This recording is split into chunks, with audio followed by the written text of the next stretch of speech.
Lors de ses bombardements sur l'Iran, Israël a visé des sites pétroliers et gaziers. Ces infrastructures énergétiques sont cruciales pour le régime iranien. Et Israël le sait.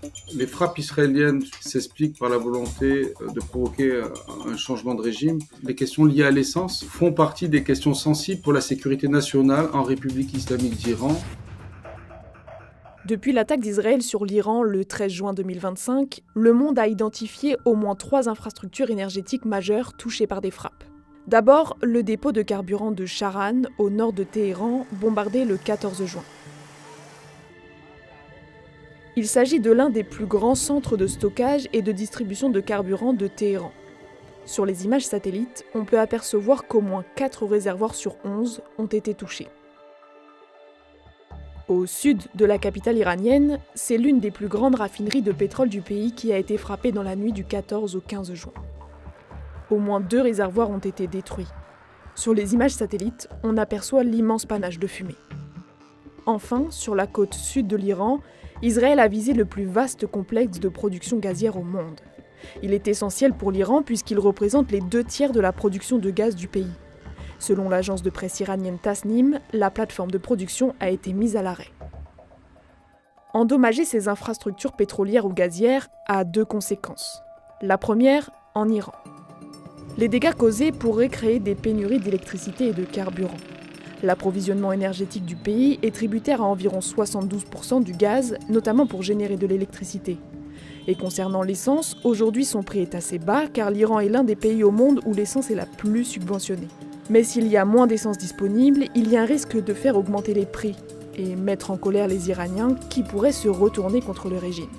Les frappes israéliennes sur les infrastructures énergétiques de l'Iran s'expliquent par la volonté de provoquer probablement un changement de régime, puisqu'on avait vu en novembre 2019 les manifestations d'Aban qui étaient contre les augmentations du prix de l'essence en Iran. Donc c'est un sujet extrêmement sensible.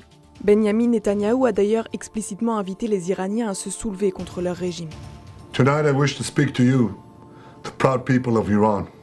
And the time has come for you to unite around your flag and your historic legacy by standing up for your freedom from an evil and oppressive regime. Deuxièmement, ces frappes pourraient avoir des conséquences à l'échelle mondiale.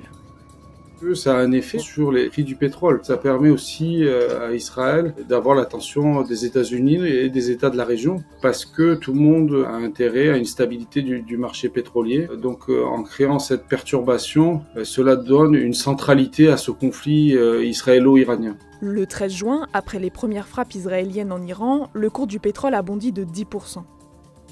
L'Iran est l'un des principaux producteurs mondiaux de pétrole brut. En 2023, malgré les sanctions américaines qui limitent ses exportations, il pesait pour près de 5% de l'offre pétrolière à travers le monde.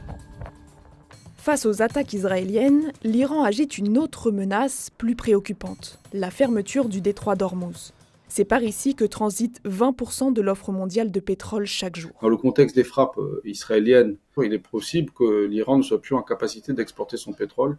Et à ce moment-là, il pourrait fermer le détroit d'Ormuz pour pénaliser l'ensemble des pays producteurs et ne pas être le seul pays dans l'incapacité d'exporter son pétrole. Alors, il joue cette menace de le fermer depuis très longtemps, depuis au moins la fin des années 2000. Pourquoi n'a-t-elle pas été à exécution jusqu'à présent ? C'est parce que, tout simplement, l'Iran exporte lui-même son pétrole par le détroit d'Ormuz, en grande partie. Donc, il se censurerait lui-même. Enfin, les experts alertent sur une autre conséquence de ces frappes israéliennes.